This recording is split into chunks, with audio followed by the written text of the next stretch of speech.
అందరికీ నమస్కారం. నేను మీ డాక్టర్ బండారు సత్యనారాయణ చోడవరం. చాలాసార్లు మా హాస్పిటల్కి వచ్చే కొంతమంది పేషెంట్లు చెప్పేవి ఏంటంటే, నాకు ఆకలి సరిగ్గా వేయటం లేదండి, తీసుకున్న ఆహారం సరిగ్గా అరగటం లేదు, పుల్లగా తేన్పులు వస్తున్నాయి, పొట్ట నిబ్బరంగా ఉంటుంది, అప్పుడప్పుడు వాంతులు కూడా వస్తున్నాయి, గ్యాస్ ఎక్కువ పోతుంది, ఇలాంటి లక్షణాలు చెబుతూ ఉంటారు. ఇవన్నీ కూడా మనం జాగ్రత్తగా ఆలోచిస్తే అజీర్ణ వ్యాధి అంటే మనం కామన్గా అనుకునే గ్యాస్ట్రిక్ ట్రబుల్ని ఎక్కువగా సూచిస్తాయి.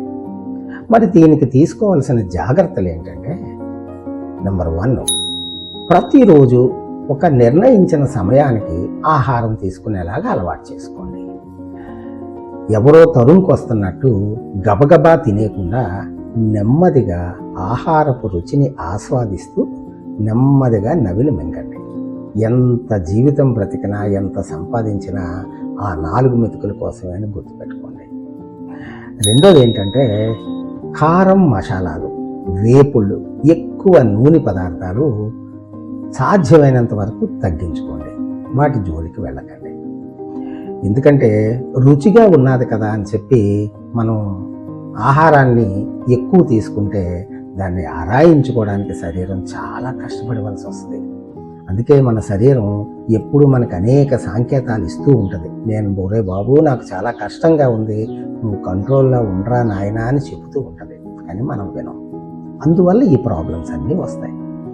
మూడోది ఏంటంటే, టీ, కాఫీలు 1-2 సార్లు కన్నా ఎక్కువ తీసుకోకండి. ఆల్కహాలు, స్మోకింగ్, కైనీళ్ళు లాంటి జోలికి వెళ్ళకండి.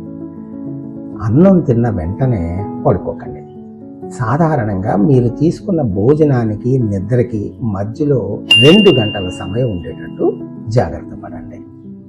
అన్నిటికన్నా ముఖ్యంగా మీ ఫ్యామిలీ డాక్టర్ గారి సలహా లేకుండా నొప్పి బిళ్ళలు వాడకండి.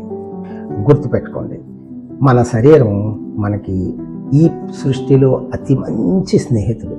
ఈ స్నేహితుడు ఉంటేనే మనం చూడగలం, మాట్లాడగలం, ఒకళ్ళని ముట్టుకోగలం.